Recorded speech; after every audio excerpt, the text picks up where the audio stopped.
Thank you for tuning in to another edition of Brad Harrison Presents Urban Voices, where we tackle Louisville's current events from an urban perspective. We are the voice of the voiceless. It's Saturday evening, 4:30. You are listening to another edition of Urban Voices Radio. I am your host, Brad Harrison. I got my co-host, Miss T. Say what's up, T. What's up? I'm back. And I got my main man, Sean Mucker, on the mic. What up, Sean? What it do? Hey, today, Louisville, we have some very, very, very special guests in the studio. And these guests have come because they are advocating the opening of the old boys club that was on Ormsby Avenue. That's what, 16th and Ormsby? 16th and Ormsby. 16th and Ormsby. So I'm going to let you guys introduce yourself. So first on the mic, we got, what's your name? My name is Gene Courtney. Gene Courtney. And look, you can't see it here, but Gene Courtney here clean, man. Oh, Gene, he got the gold necklace on. A little bit cross on it. Yeah, but they came in because we've been having kind of an epidemic and tragedy in the city of Louisville right now. So we're going through extreme violence. We're witnessing the young kill each other at a rate that we haven't seen in prior generations. So these guys come in because I'm one of the people that think that part of the problem, well, the number one part of the problem is poverty. But in addition to that, our young people just don't have things to do like they had in prior generations. Mm-hmm. So, I mean, with cutbacks in spending, cutbacks in budgets, you're seeing rec centers, community centers, and particularly boys and girls clubs have been closed or scaled back. Yes, sir. So give me your name again? Gene Courtney. Gene Courtney. Mm-hmm. So, Gene, what would you like to see happen with the Boys and Girls Club? Well, we like to get it open back up because there's a variety of things that we could do. We have cooking classes and computer classes, workshops. Put something in there for the kids to have to do. Because like I said, they got idle time. They don't have enough to do. So we want to open that back up. They have a basketball court, boxing. Ali and Jimmy Ellis, all of them used to box in that place. That building's 100 years old. So we want to keep it alive. Bring it back. Man, those are my old stomping grounds. I spent a lot of time. Yes, sir. On that block. A lot of times. So, how long now has that facility been closed? Well, it's not closed. Our church is in there. We're Union Missionary Baptist Church is in there, where Reverend Carr is pastor. And we've been there. I've been there going there for 2 years myself. And they've been there for longer than I think they've been there about 15 years. So it's alive, but it's just we don't have any activities as far as a whole lot for the kids to do. We're working on that now. We've been working on it. We've come together with Adopt Our Neighborhood, and we've got a community together down there. So we're working on putting something together. Look, now I'm glad to hear this, right? Because instead of people coming together in time of tragedy, often we come at each other. Yes. And one of the first things I hear from people always is, what are the churches doing? Right. And that's something you always hear. Right. So I'm glad to hear that you are a part of a church. Yes, sir. At the same time, you are actually trying to do something to make a positive change. Yes, sir. In this community. Yes. Like I said, the kids don't have enough to do. We want to start having movie nights. When I was coming up, we had places to go all over the place. Cabbage Patch, St. George, St. Benedict. They were all over the place. You had choices of where you wanted to go. But now they don't have that. And I think that's one of the major problems, that kids don't have enough to do. So that's what we're working on. So do you think that there's not enough to do, or there is plenty to do? Because, see, I've heard the opposite. I heard that there is a lot of stuff out there. It's just that people don't know where these things are, or they don't know where to go get the resources to find out, what's going on for these young people. Well, they have a lot of things going on, and I don't knock the things that's going on, but you got to have a variety of things going on, because I look at it like it's like when two kids come out of school, out of high school, some want to go to college, and some just say, give me a job, just give me something to do. You have that two groups of people. So we want to open up something where you have for that other group, to say, hey, we want to just learn how to do houses or learn how to fix up stuff, So you got to, address that group too. Okay, so let's get down to the nitty gritty. So in the community, particularly this Boys and Girls Club, it's a matter of resources, right? True. So you need resources to operate this facility. Yes, we do. So how much do you think it'll take to get this facility up and running? Are you trying to raise money for this? Yeah, we're trying to raise money. We We got a Before GoFundMe. you get started, what's your name? Henrietta Dean. Henrietta Dean. All right. Go on. Before you jump in and tell them about the GoFundMe, give them a little bit about yourself, Henrietta. We are. I'm Henrietta Dean. I live on 15th and Owensby. I'm one of the residents, and I've been there 22 years. And I thought I was going to retire from neighborhood things, but something happened in the area that put me back out there. So we opened up Adopt Our Neighborhood, which is a block watch located from 15th West Owensby to 18th in West Owensby. And we were founded in August 2016. And we are a multifaceted purpose for the enrichment and potential growth enhancement for the citizen of the California and Parkland area. But yes, we would like to raise $100,000 because in order to get the boys club, well, not boys club, we're going to call it Owensby Community Center. You don't want to leave the girls out, huh? Yeah, we can't do that. Yeah. But we have started a GoFundMe.com Owensby Community account because we will have to purchase the church in order to. Okay. So to open up this facility, you have to purchase the church as well. Right. So it's safe to say we're trying to buy back the block. Yeah, in a sense. Yes, and we're trying to get where we can renovate the houses and make homeowners out of people instead of everybody renting, and teach them what it is to own a home, how to take care of a home. Yeah, because you take care of things better when you're buying versus when you're renting. Yes, you do. I go through that with my kids. They take care of their stuff better than they take care of the stuff I buy because they ain't buy it. Yeah, so true. Now, outside of the GoFundMe, what else are you all doing to try to raise money? Like, have you looked into trying to write grants or get grants? We wrote a grant, which we didn't get, but we will continually write grants. We do. We're gonna have a fundraiser, by the way. Since you said that, we've had other. Is it gonna be food at the fundraiser? We've been having food at every one of them. We love food. But I'm not going to commit to this one yet. But let me tell you, this is Adopt Our Neighborhood fundraising event, Gospel Explosion. Mark your calendar. We're going to have a play, a musical, and comedy.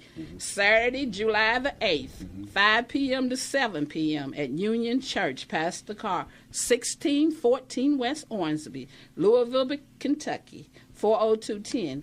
Come out and have a good time. Free to the public. All we ask is for a generous donation. Okay.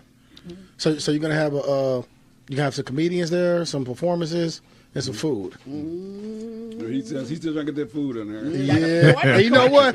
Look, and I shouldn't be saying that because I've been on a diet. You know what I mean? I've been on a diet the past. Diet, yes, no, I've been on a diet the past 2 weeks, man. I dropped 9 pounds. So I've been on a diet. So Excellent.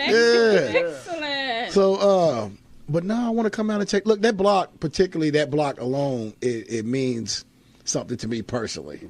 Because prior to this new life I'm living now, I was a part of the old life. Yeah. And part of my old life, I was involved in some criminal activity, some drug selling, this and that. And I had a house on Ormsby. And back in those days, I was young, in my 20s, and we were selling drugs, and we were doing things we weren't supposed to do. And one of my uncles was in a house I owned on Ormsby, and some guys came in to rob us. I wasn't there. I was watching it. Man, I'll never forget this year. It was June 10th, 2001. I was watching the finals between the Pacers and the Lakers. And I get a call on the phone. My uncle was in one of my houses. He was 62. And some guys broke in the house, probably thinking I was there. They were going to get a large sum of money, and they shot and killed my uncle in the house right there, right on the corner of 17th. Well, there's a set of doubles.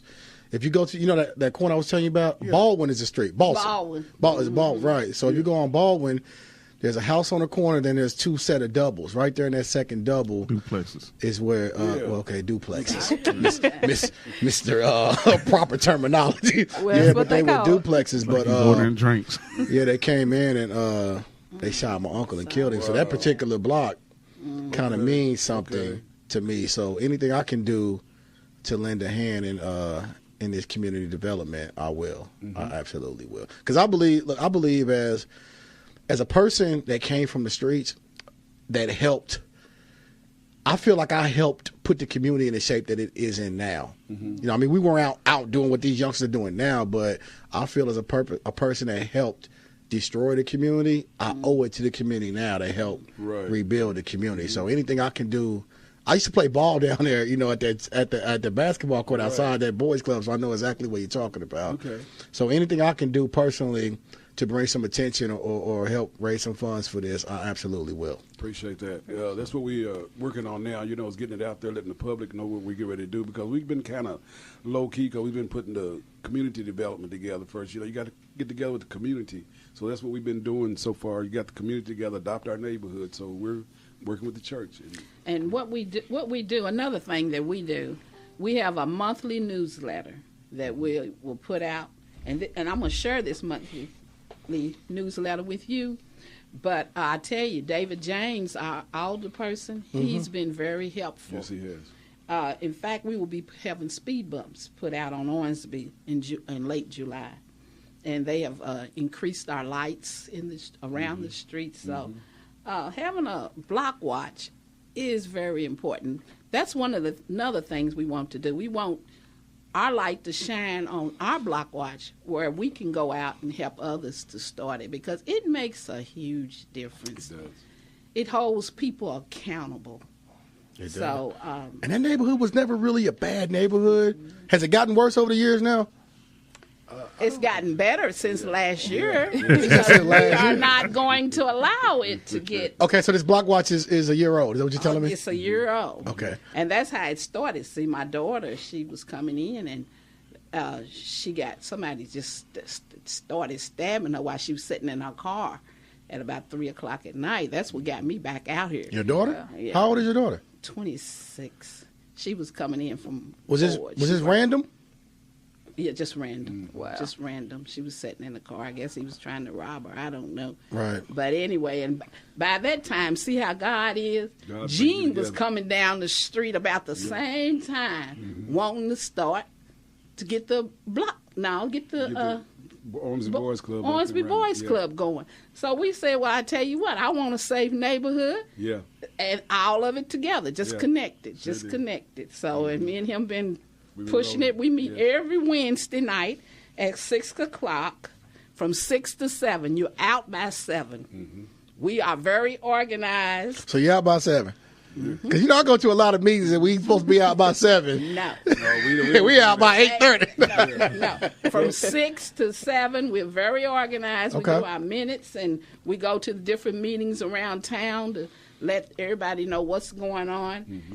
And we're very organized. But we meet every Wednesday from 6 to 7 at 1614 West Ormsby at Union Church, Pastor Carter. This is what I like to see. Yeah. This is what I like to see because often, well, I know you guys saw the situation with Governor Bevin. Am I saying his name right, John? Bevin. Bevin. I call him Blevins. I don't know what his name is.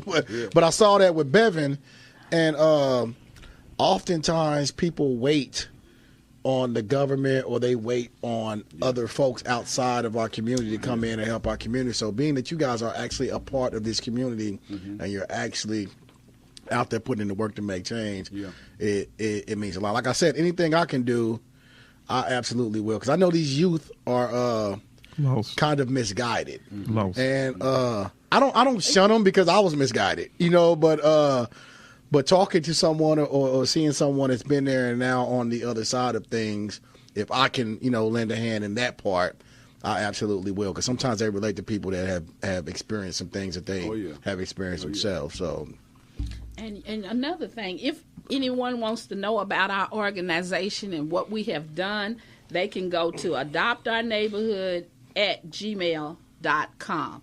And the different events that we have, Ryan over here tapes them and he puts them on the Social media. social media. what is it, Ormsby Boys? Is it a site for that or something? Yes, it is. Ormsby, what is it, Ormsby Boys? Boys Club reunion. Orange We Big had a Boys reunion. Club. Okay. So all you guys been in this neighborhood for years? We grew up. I grew up there. I used to live all over down the West End, you know. And I live out in the South End now, but I used to come through there all the time on the regular. That was part of my tour when I was. Hey, let me add. The Kings get any better? They're still there. But I don't know about the veteran, but they're still there. They still there. Yeah, but White House still there too. I think it's White Yeah, House. White House. I think White House still, Yeah, yeah. they're still there. The liquor store. Yeah. But talking on this, we been getting it out a little bit at a time, and I had a friend of mine that found out what we were doing, and he donated, came by my house and gave me a $500 donation. And this program we got coming up the 8th, there was a friend of mine that he met at the music store, and they're coming out to lend a hand. It's a white group, and they're coming out to perform with us on the 8th of next month. Okay. All right, so before we wrap it up, is there any more information you need to get out there about the Boys Club, about your church, about your organization, or anything you want people to know? Just put Adopt Our Neighborhood fundraiser event, Gospel Explosion, on your calendar, Saturday, July the 8th, from 5 p.m. to 7 p.m., Union Church, Pastor Carr. Hey, now, I'm a professional food taster. So I'm going to come out. For you, He's I a wing. just might cook. You He's know, a wing connoisseur. I'm a wing connoisseur. And check this out. We're peach cobbler Can I see that specialists, flyer? too. Oh, you're a peach cobbler We're specialist? peach cobbler specialists. We're going to do it just for you. Hey, now, you know what the most important part of peach cobbler is, right? What's that? The crust. Hey, I got you covered. I got you covered. I have you covered. Big hungry. Yeah, we got it covered. We got you covered. All right, so I'll be out there on the 8th. What time does it start again? from 5 p.m. to 7 p.m. That's a Saturday, right? Yeah. July the 8th, so right after the 4th of July. All right, so Saturday, July 8th, 5 to 7. 5 to 7. I'll be there. I'm definitely be there. Thank you. Thank you. All right, I thank y'all for coming out, man. No Thank problem. you. Thank you Thank for having you. us. You're All right. Sean, who we got coming up next? Man, we got Mr. Antonio Boykins. Hey, before y'all leave, can you give your number and everything to Sean so I can call you up? I you got it already? Yeah, I got it. Thank you. We grew up in the neighborhood together. Oh, you know Sean? Yeah, I know. Ah, man, I don't know if I want to talk to you now, man. You know, you said you lived over by, I mean, you house over by Orange. I grew up over there. Did you? I grew up in them apartments on Baldwin when I was a kid. I know them apartments. Yeah. Used to be a guy running. I used to call Boss Hog. He was a super. I know your uncle, man. You didn't mention his name, but I probably. The Livingstons, Herman Livingston, Robbie Livingston. That was after. So you know Nan Ralston and Dan and Dana, Miss Nan Ross. I know Miss Dan. His name's still there. She's my neighbor. Yeah. Oh, okay. I'll definitely be by to see you guys. Where Mr. Boykins at? He's coming in right now. That's his speak. What's going? All right, nice to meet y'all. What's going on, my man? What's up? You can grab this one, grab your set of headphones, sit down, let the people know what's going on. All right, next up we have my man Antonio Boykin. Am I saying this right? Boykin? Boykin. And he's going to ask you 2 or 3 more times how you say it. I got the card in my hand It now. don't matter. You still going to ask. Antonio Boykin, and your name is? I need to get Tanya close. Johnson. You got to get close to that mic because I'm going to be able to pick you up. Tanya Johnson. Tanya Johnson. And they are with the Change You Foundation. And look, man, I've been seeing you all over social media, and I see you've been advocating for nonviolence, and you're trying to stop the violence in the neighborhood. Tell us a little bit about your organization and what you're here to do. Okay. Wait, before you get started, hey, Sean, can you turn your mic off out there? Because we're getting all that feedback. All right. Yeah, we I need to founded, get a little bit closer. We're going to get you. yeah, I launched the Change You Foundation back in 2010, and initially launched it for as a youth outreach, and started reaching out to the kids. You know, I used my own life as a testimony. You know, my concept for Change You was to change your life, you got to change you. You know what I'm saying? So everything that I used to do, I had to change. You know what I'm saying, to get what, you know what I'm saying, I really wanted out of life. So I'm right now we mentoring about 50 kids a week. Back in 2013, I decided to incorporate reaching out to the homeless. So now we been feeding and serving the homeless since 2013. Here in Louisville, we are serving like 800 people a month. You know what I'm saying? 800 people a month? A month, 200 people a week, approximately 200 people a week. So let me ask you, how are you feeding 800 people a month? I God, can't feed two. God, hey, we give it. That's all, expensive. We give it all to God because we don't get any government grants, no federal funding. Everything comes from independent donations from the community. You know, we got to come out the pocket. We do what we do. We got a PayPal account and a GoFundMe account. So now we are doing these youth events, you know, positive youth events. We got a hip hop rap concert coming up in July. But next week on the 24th at Newburgh Park from 1 to 5, we're gonna do the Louisville Got Talent show. Free food, everything's free. This is gonna be in the name, for DeQuante Hobbs. You know what I'm saying? We're gonna, try to raise some money up for his family. And for the people that don't know, DeQuante Hobbs was a 7-year-old that was killed. It's been a month now? Yeah. Close to a month Yeah. off of, what was that, magazine? No, Madison. Yeah, and we still trying to bring his killer to justice. You know what I'm saying? We are doing it in the name for him. But that's going to be 1 to 5, Newburgh Park. And every month this year, you know what I'm saying, you can look forward to something coming from Change You Foundation for the youth. Like I said, I hit different parks and reach out to a lot of youth. We incorporated the Thug Love program, where I'm reaching out straight to the thugs, you know what I'm saying, and just basically trying to show them, like I said, using my life as a testimony, I'm showing them how to embrace loving themselves, so they can love everybody else. You know what I'm saying? Just because you're mad at somebody don't mean you got to kill them. Exactly. You know what I'm saying? So, I'm trying to just show these guys there's other routes and alternatives. You know what I'm saying? It's cheaper to walk away. You know what I'm saying? So because we lose 2 lives. When one get killed, the other go to prison. Yeah. We lose two lives. That's 2 families destroyed. And what they don't realize is, in all reality, these streets don't love you back, man. Right. They don't love you back. You can put all the love you want in it. You never going to get that kind of love back out of the streets. Never. And it's never worth it. You know what I'm saying? It takes 3 or 4 seconds to make a bad decision that costs you the rest of your life.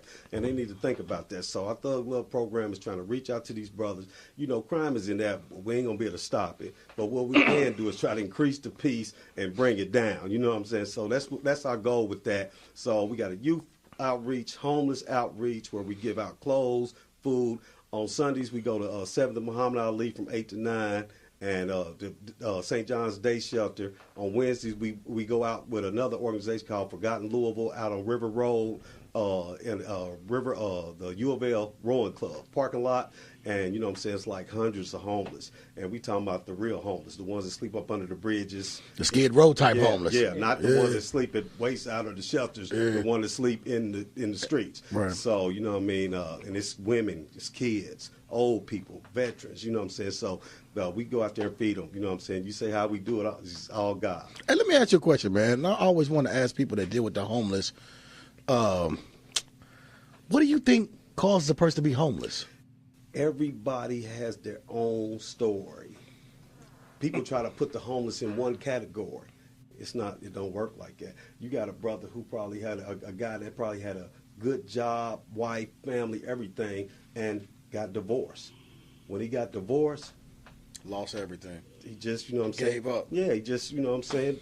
You know, so it's different things. You got your ones on drugs and you got your alcoholic. And a big thing you have that I see around the city here, and this city really isn't as bad as homeless as, like, say, L.A. No. But a big issue is mental health. Yeah, I was going to say that. The 2 biggest reasons why people are out there, you got a lot of veterans that are not getting compensated, that's just out there. You know what I'm saying? Then you got a lot of disabled people who's on disability. You wouldn't believe how many people's on disability that got a payee, who payee is not taking care of them, and they homeless. But they getting this big check every month. Mm-hmm. And then you got your mentally ill. You got a lot of mentally ill people out there that's just homeless.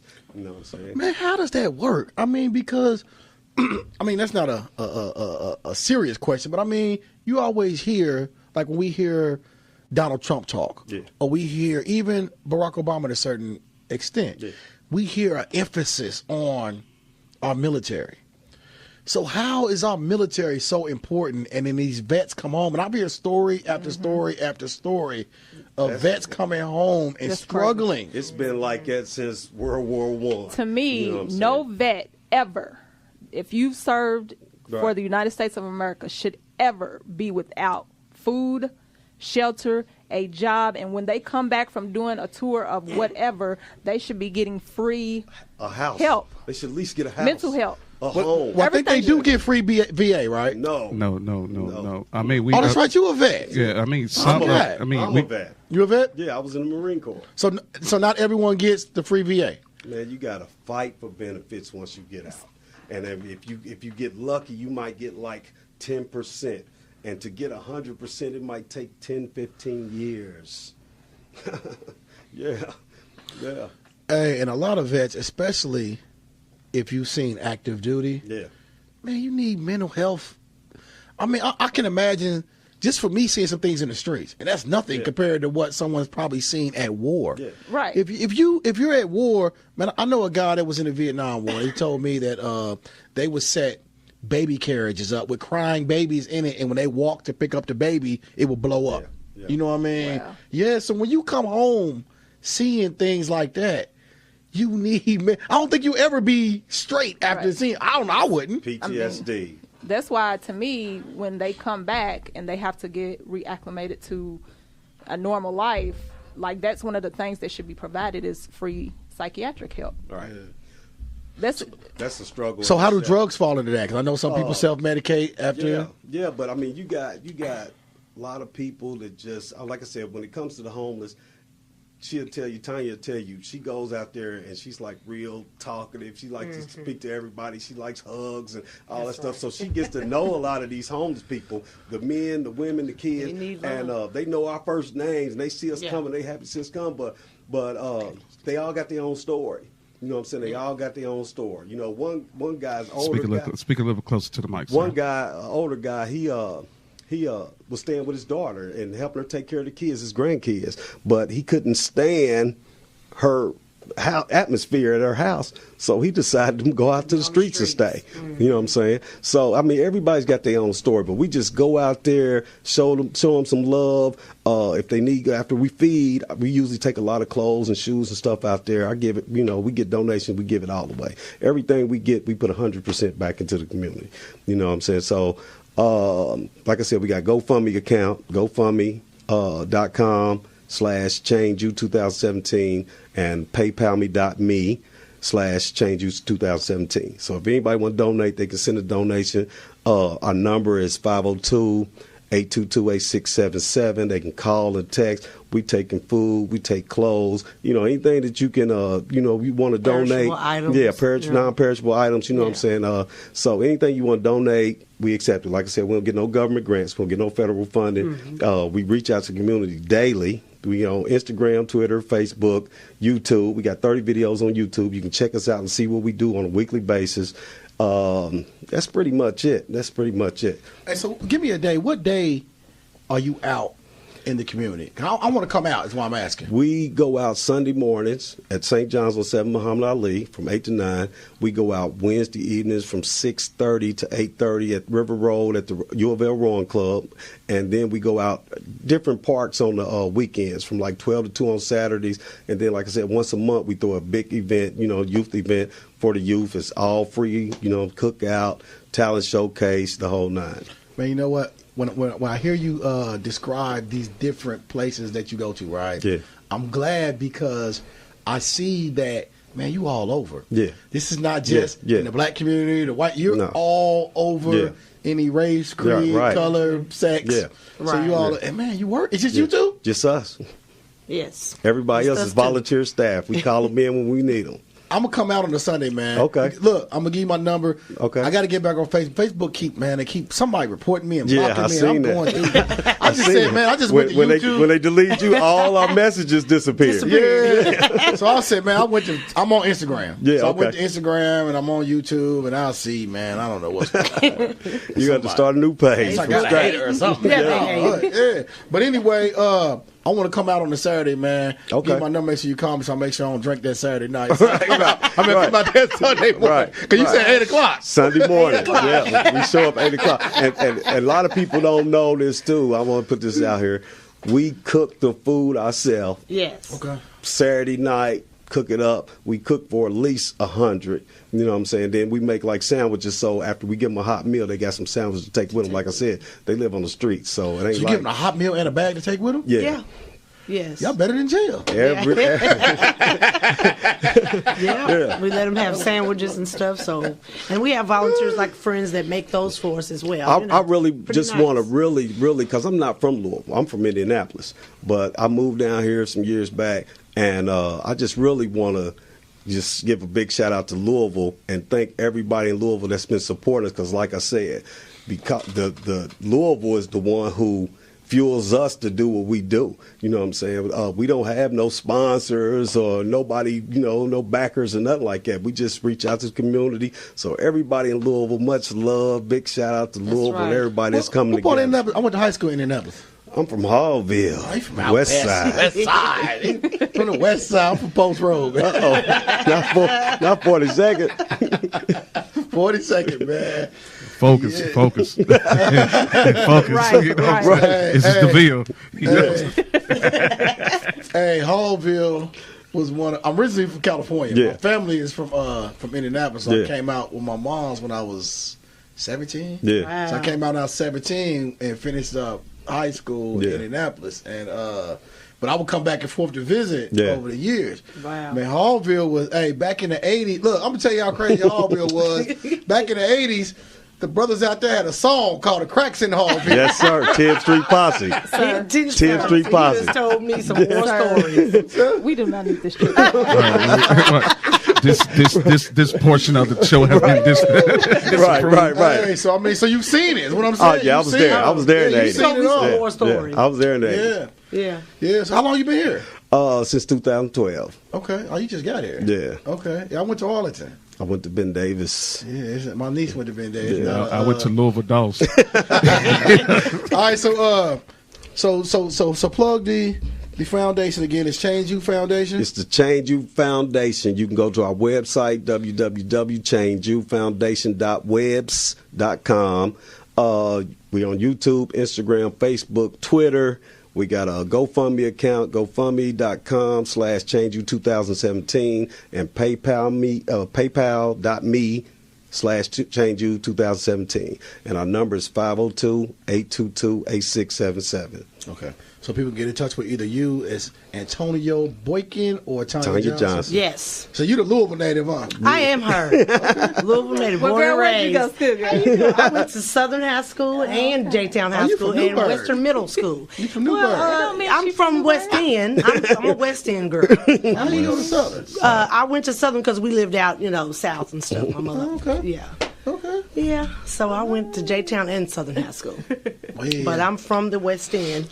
And Tanya also acts as a women's liaison. So any And donation women coordinator. and donation coordinator. So she's the co-chair. But the women that's going through something, you know what I'm saying, they can call that number, 502-822-8677. Tanya helps all the women that's going through anything from abuse, domestic abuse, trying to get off drugs, recovery, homeless women, Just wanna whatever talk. they need. You know what I'm saying? Some women just need to talk. You know what I'm saying? But that's the go-to person. She's very resourceful. She'll hook them straight up. She'll get them together. You need to get with, I had a young lady on the show. She does that as well, but she only deals with, what's her name, Sean? I can't remember. Who's that? Remember we had her on the show? She actually opened up a home now. She came out of foster care.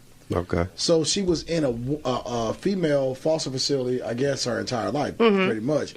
And so now she's out in the community helping other women that are, or teens, I think, that are going through that situation. Right. Actually opened up a home. Right. Shannon Higgins. Shannon Higgins. I wanted to say, Okay. when you just mentioned teens, if a lot of people might not know this, but just so they will know, right now it's approximately 420 homeless teens here in the city under 18. So look, when you say homeless, and we got a few minutes, when you say homeless, do you mean homeless as far as their parents are homeless or some of these runaways? They're homeless. Approximately 420 homeless teens that's just out here in the streets, walking around, backpack, sleeping wherever they can. You know what I'm saying? Some of the organizations just find them in the nighttime. You see them, they walking in cliques, trying to protect each other, keep each other safe. Oh, so you're saying teens without... We talking about no parents. We talking about 16-year-olds, 14-year-olds, 17-year-olds, under 18 right now.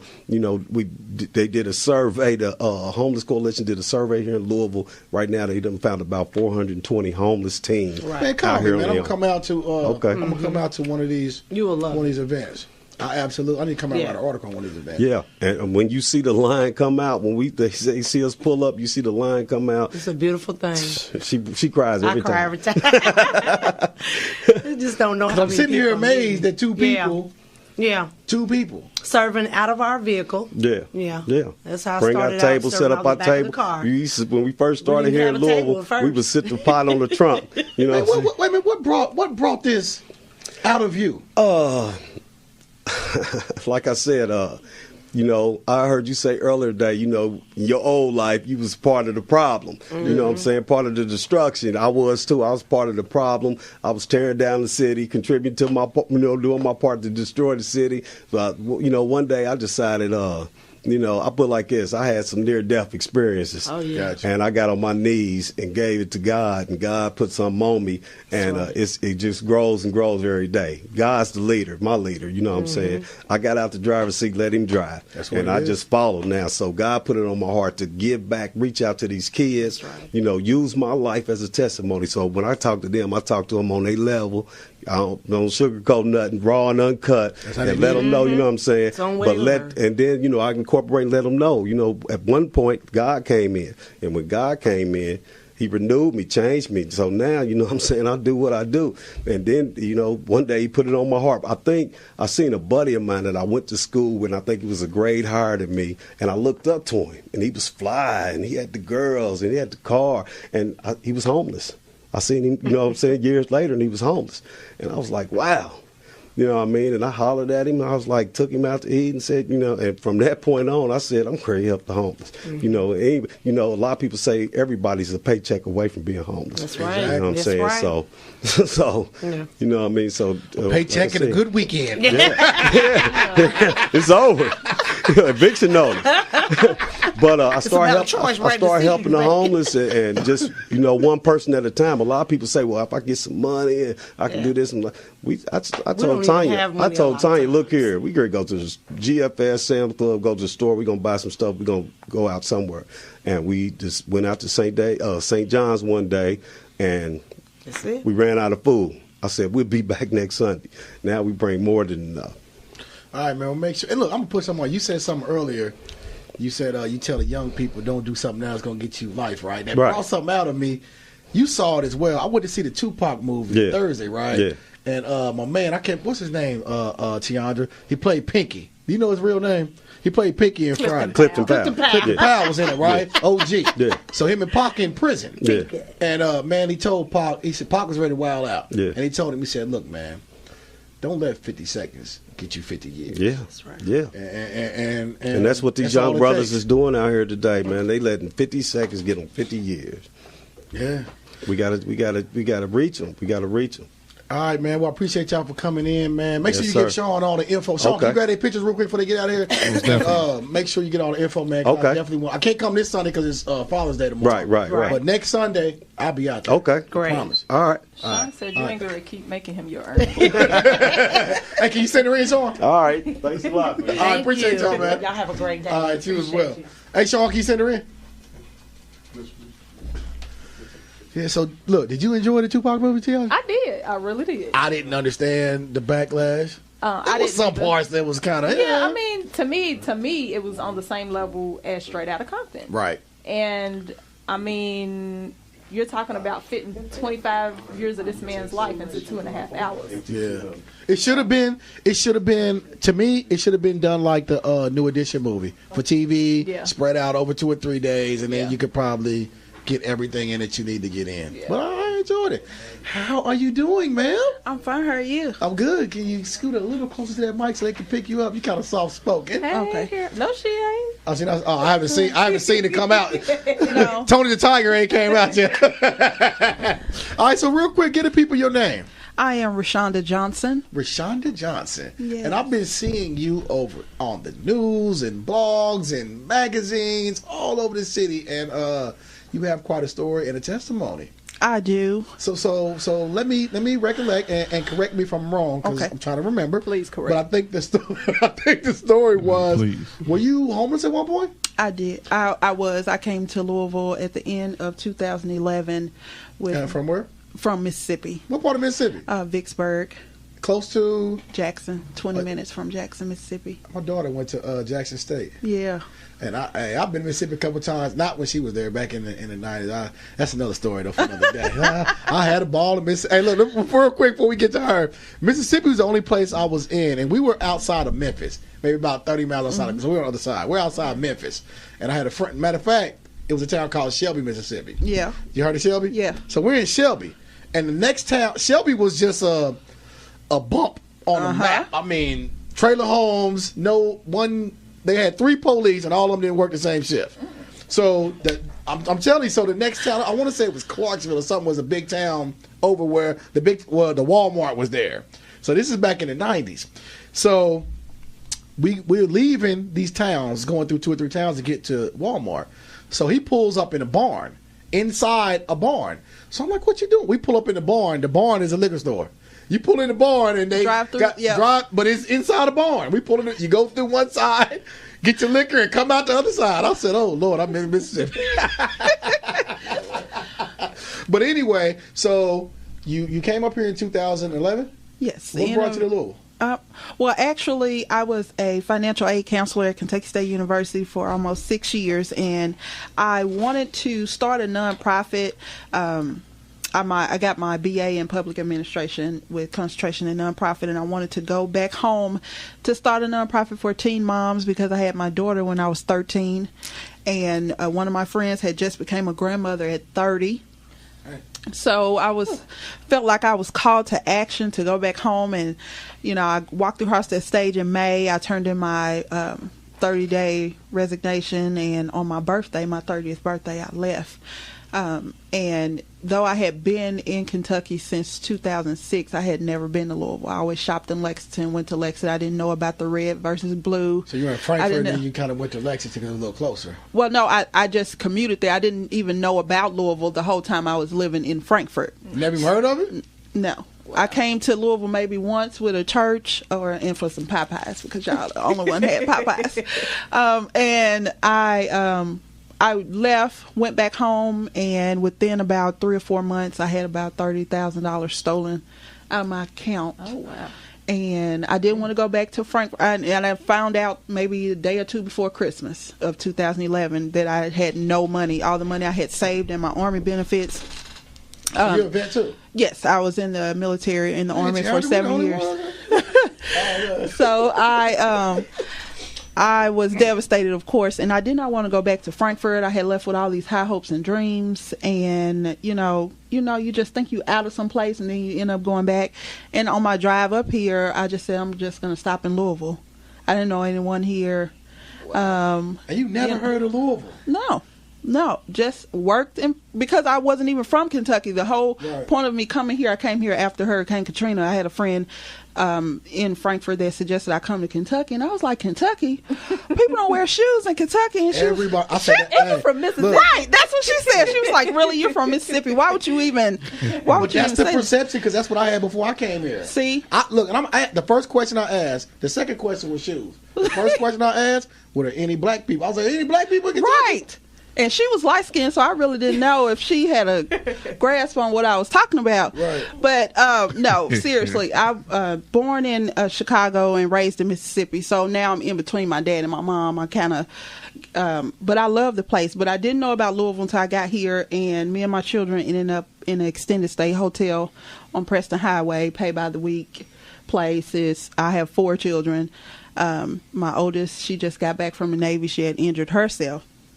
So she just got out of the Navy, and you might not want to visit them extended stays too often because they kind of got right. But I didn't know prostitution, drugs. See, that's what I'm saying. But that's my point. If you have nothing, right? If you have nothing, then of course, and I didn't know. Of course, I thought that maybe like truckers or people that build, construction workers, you those saw type it, people. Yeah, you got and I was like, oh, now see, wait. And my twins, they'll be 16 in July, and my youngest, she's out there, she's 14. So we were all in this extended stay, and I just said, God, you're gonna have to fix it. I don't know how to fix it. I've been through everything I can in life so far up until this point, as far as wrong pipe. It's okay. Being a teen mom and domestic violence and rape. You know, I've been through that, but I had never struggled financially. So here I am with $0, starting over again. And I just created a vision board. I got me a temp job, created a vision board of what I wanted my life to look like. Started a Facebook page that went viral, that turned into a business that from March of 2013 to December 2013, I brought in 6 figures from a Facebook page. Wait a minute, so let me ask you this. Rewind this real quick. The Facebook page went viral, right? Yeah. But what content was on the Facebook page? Fashion. I was putting together style ideals for women where they can go into their closet and recreate looks on their own. I wasn't actually selling anything, and then I had a rewind this. Hold on. So you actually got paid just for like advice? Basically what you're saying, you were giving like advice and telling women how to do things? Well, no, before I even started to sell, I didn't open my boutique until March, but I already had a huge following just from posting, So that's a magnificent vision. If you're able to tell women.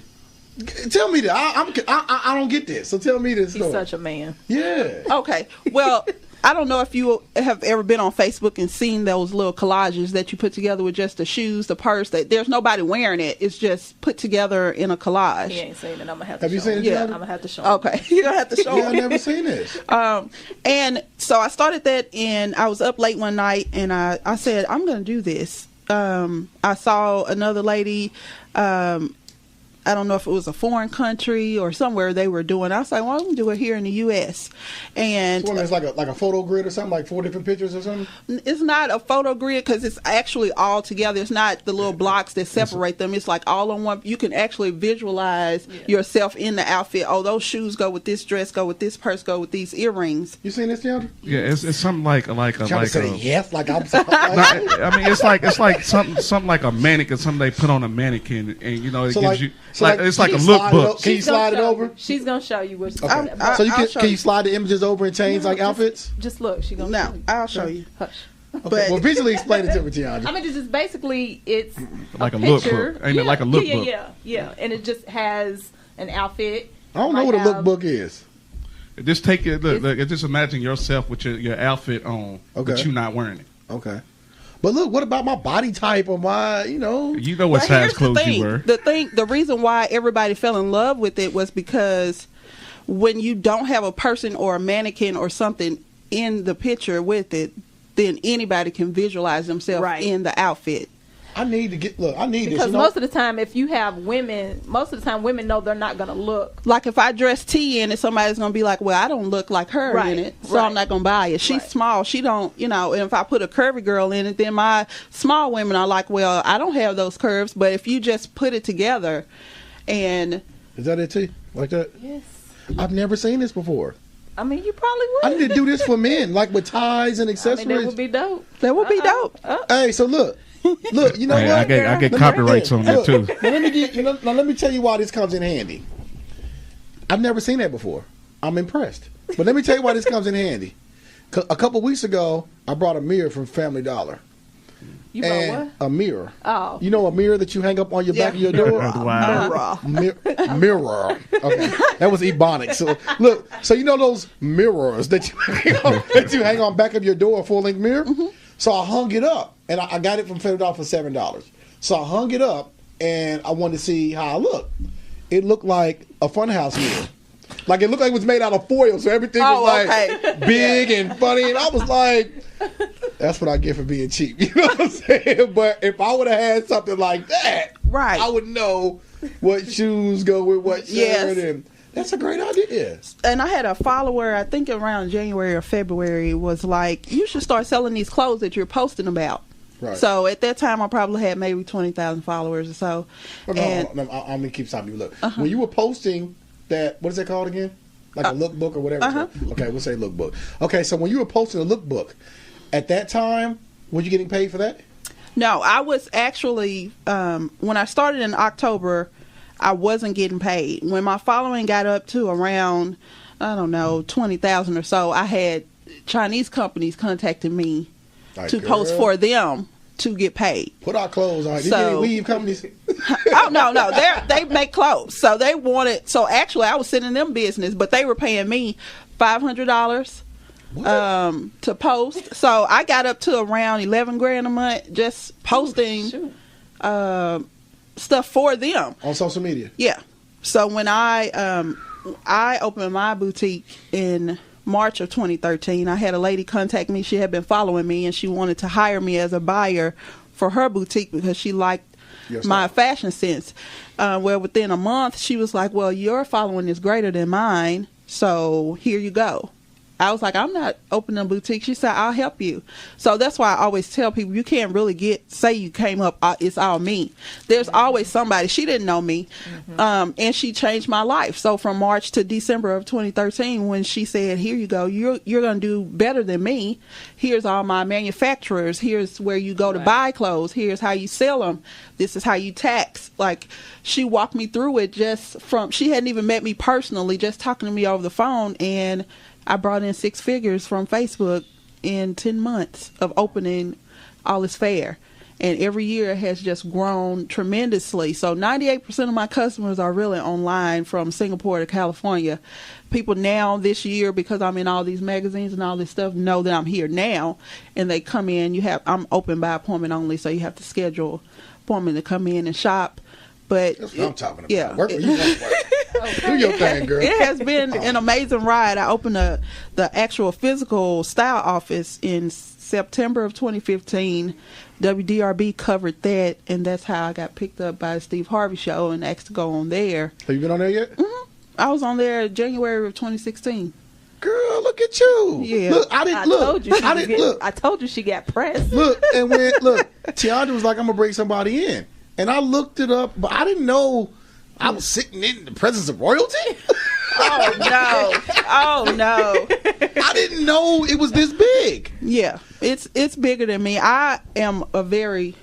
That's God. That's God. God's working. But it's funny because the way that I reached out to you, I reached out to her the same way. So I put something on her that she has to complete. Oh yes, we're gonna talk. I'm not gonna really get into details about it, but it's huge. It's for the whole city. Thanks a lot for just saying, Rashonda, if anybody can do this, you can do this. And I'm like, she has great ideas. I mean, but the execution is bananas. Like, it's huge. Yeah. So we are trying to bring people here for other than Derby, those type events. Okay, so let me ask you this now, Miss Big Shot Fashion Designer, when you're you put a stylist, when you're putting your clothes out now, do people say, "Where's Louisville"? No, I mean, I'm messing. Listen, I have people. I had a lady drive all the way from St. Louis to shop with me just randomly because she followed me on Instagram when she could have just ordered over the phone. Mm-hmm. I have people that bring their wives in from Chicago, and I know Chicago got fashion just to shop with me. But the support that I have gotten here, because I always, I'm not from here, and I'm a very introverted person. I don't go out. You won't see me at functions. You won't see me doing much. But I always see people say Louisville doesn't support. But I'm telling you, every time I have something, it sells out. I have done every year a scholarship brunch where I give away scholarships to teen moms that attended TAP school. Sold out my first year on a rainy day when I didn't know that there was a race going on downtown. And I had it on U of L's campus. Everybody still showed up. We had to wheel out more tables. People really have supported me, and I absolutely love it. I just started a new chapter. Here's something else. The National Congress of Black Women started a chapter here. There's not one in Kentucky. There's not one in the city. And in 14 days, we're almost at 70 women that have signed up to be a part of this nonprofit, which is just, putting more women and young girls in the political arena, focus on social issues that we're having in our community. I live in the West End. So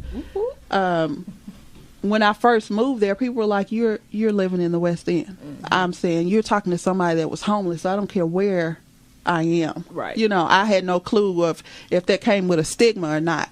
But I absolutely love being there. I haven't had a problem since I've been there. So I just want to give back to the community, and this nonprofit will allow me to do that. Look, and that's what I think I hear from people that they say Louisville doesn't support, right? I don't feel that, but I think it seems like maybe they don't support if you're from here. I don't know. Somebody said that. What does that mean? Like, I'm not from here, so. Yeah, so. That's just like me with the marketing.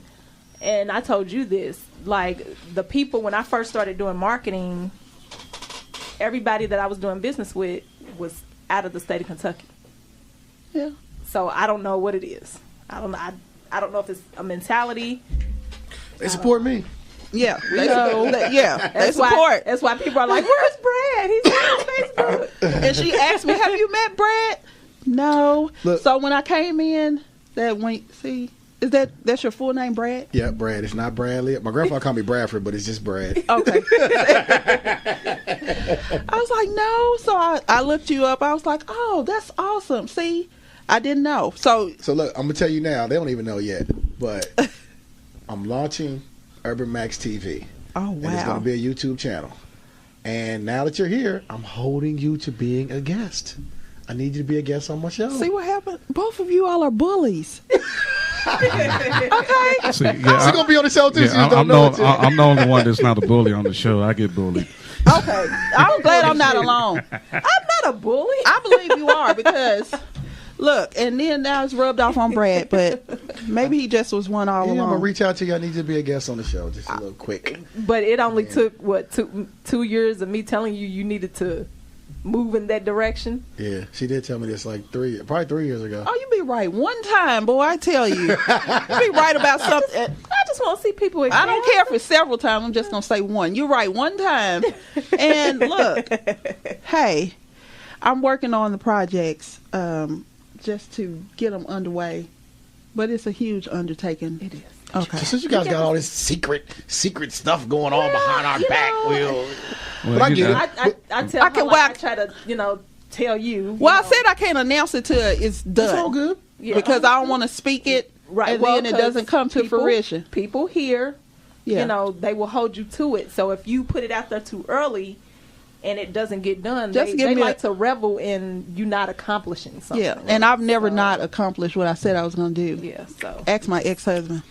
Look, look, you say that with so much emphasis, we're not even going there. But no, one thing you mentioned that I love is that for one, you're in the West End, and two, that you're an active part of the African American community. And so not only are you a business owner, it sounds like you're also involved in giving back as well. So I mean, I think that's very important amongst us, because there is, at times, I think there's a misconception that we don't support each other. And see, I don't see that in my world, but I think in, I don't know, maybe on a street level, I think it exists. You know what I mean? Like in street levels, people don't tend to support each other. But I think in the business world, I think African Americans tend to support each other. The ones I bump into anyway. So. Well, I think a lot of that increased with Black Saturdays. Yeah. Yeah, so, did. A lot of people do tell me that they've frequented a lot of black businesses because of Black Saturday. So I always get the I didn't know you were here, and of course I'm in the Hayburn building on the 16th floor. Great view though, but there's no traffic there. There's no foot traffic, so that's why I'm open when I want to be open. People contact me to come in, so I know every time that I unlock my door that somebody's supporting me. You know Joe, the photographer in there? Yes, I love Joe. That's my guy. Woo! Crazy, ain't he? He's a fool. Something wrong with him. I tell him all the time. I have known him. We started shooting about 2 years ago. Yeah, he's an awesome photographer. Well, it's great to have you in the city of Louisville. It is absolutely great to have you on Urban Voices. I didn't know I was sitting here with a celebrity. Somebody sat on Steve Harvey's couch. When she get up, I'm going to go sit in her chair. Get your boy down. Look, you need to contact Steve and tell him quit, trying to talk about people drinking brown water. Well, look, I have read, all I do is research and be quiet. I'm like, really? I was already kind of like when he wrote the note to his staff, kind of understood, but the way that it was worded, maybe if he said it in person, it wouldn't have been. But that comment about Yeah, sometimes man. we need a reality Yeah. check. Sometimes, you know, Yeah. man. And Steve, one of those comedians, like he likes pushing the edge with his jokes, and hey, he went overboard. So Tell them where your story is. yeah, we got 30 I seconds. am okay. Go ahead. 332 West Broadway, Hayburn Building. Hayburn Building, 16th floor, Suite 1601. You can also shop online at allisfairandloveandfashion.com. You can follow me, Rashonda Johnson, personally. Well, I'm at my limit, but you can still follow me. And then on my business page, All is Fair and Love and Fashion. Instagram as well? Instagram is as well is the acronym for All is Fair and Love and Fashion. Okay. So it's the first letters of the words. That works. We appreciate you for coming on. Louisville, check us out every Saturday, 4:30 to 5:30 on 100.9 FM. This is Urban Voices, and we We out. Peace.